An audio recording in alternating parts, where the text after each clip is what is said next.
तो guys parametric points जो होते हैं सर्कल के वही क्वेश्चन जो पैरामेट्रिक फॉर्म बन रही है वही क्या बन रही है कि x इक्वल टू में क्या था अपना पॉइंट सेंटर दे रखा है h कोमा के और अपने को पूछ रहा है पैरामेट्रिक फॉर्म। जब सर्कल की इक्वेशन बनते हैं इंपॉर्टेंट क्या होता है, रेडियस होती है और सेंटर होता है। कोई भी अगर इक्वेशन बना रहे हैं सर्कल की तो क्या होना चाहिए, रेडियस होनी चाहिए, सेंटर होना चाहिए, दो ही मेन चीज़ होती है रेडियस और सेंटर। तो वैसे पैरामेट्रिक फॉर्म बना रहे हैं तो क्या इंपॉर्टेंट है, रेडियस और centre.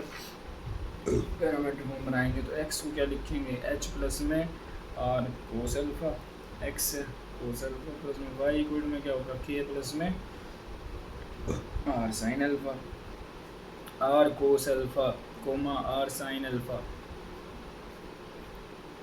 r cos alpha coma r sine alpha.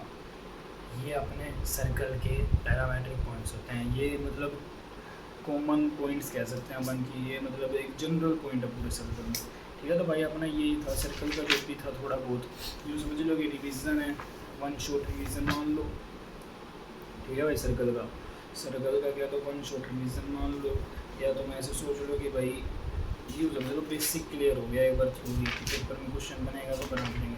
वरना मैं तो भाई यही कहूँगा, देखो जो क्वेश्चन तुम्हें हार्ड लगे ना सीधा से वो छोड़ देना। बाकी बहुत मतलब तुम 40 से 50 क्वेश्चन तो तुम आसान कर दोगे जो आसान चैप्टर से होंगे।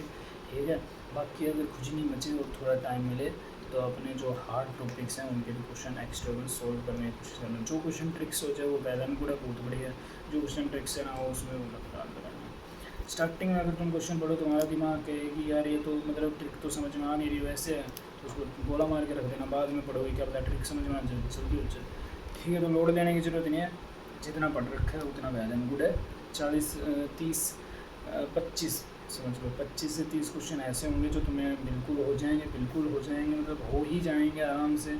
25 से 30 क्वेश्चन अगर तुमने थोड़ा बहुत अच्छे से पढ़ा है तो तुम 35 से 40 क्वेश्चन तो आराम से 40 क्वेश्चन आराम से कर पाओगे। तुमने अगर 2-4 चैप्टर भी ढंग से नहीं पढ़े जैसे matrix, determinant, trigonometry, probability, function वगैरह हो गया और स्ट्रेट लाइन वगैरह, ये चैप्टर अगर तुमने ढंग से नहीं पढ़े हैं तो तुम्हें फिर गड़बड़ है। तुम्हें इनको तो कम से कम ढंग से करना था क्योंकि ये आसान चैप्टर्स हैं और नंबर भी अच्छे दिला देंगे तुम्हें। ठीक है, अगर ये चैप्टर तुमने अच्छे से कर लिए हैं तो तुम्हें 40 से 45 क्वेश्चन आराम से बन जाएंगे। तुम्हारे हर क्वेश्चन को डीपली पढ़ना है और आराम से सोल्व करना है, समझ ली। ठीक है, टाइम देना है, जो भी क्वेश्चन लेंथी लगे उसको छोड़ के आगे बढ़ जाना है। सर्कल पर आके तक ये लेंथी है बाद में करनी है। ठीक है, 40 से 50 क्वेश्चन तुम कर दोगे, 40 से 45 क्वेश्चन।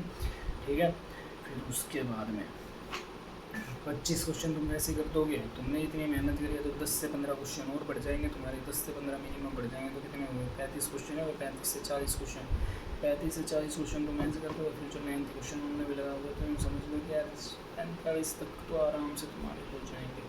45 तक क्वेश्चन अगर तुम्हारे हुए हैं तो 45 को जोड़ दो, फिर वो तुम्हारे 100 के आसपास मैथ में नंबर बन जाएंगे। 100 के आसपास बन गए, थोड़ी बहुत वो आती है तुम्हें, थोड़ी बहुत वो आती है GAT में कोशिश करना 250 से 300 तक का बन जाए, मतलब 70 से 80 क्वेश्चन सही हो जाए।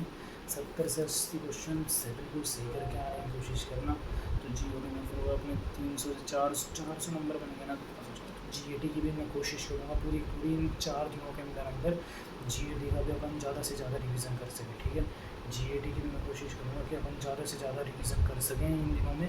और मतलब फिज़िक्स मेन मैं बताऊंगा भाई। इंग्लिश तो देखो अपन बिना पढ़े हुए जाते हैं तो भी थोड़ी बहुत कर पाते हैं, इंग्लिश का तो अपन को मतलब डीपली समझ के करना होगा। Physics, chemistry, biology, geography, history, ये हैं अच्छे नंबर लाने के लिए। इंग्लिश में तो आ ही जाएंगे, 25 से 30 क्वेश्चन आराम से हो जाएंगे। इनको थोड़ा सा मैं कोशिश करूँगा कि इनका मैं जल्दी करके रिवीजन ला सकूँ ताकि अपना थोड़ा चांसेस बढ़ जाएँ अच्छे नंबर लाने के। 400 के आसपास नंबर बन गए तो पास हो जाएंगे।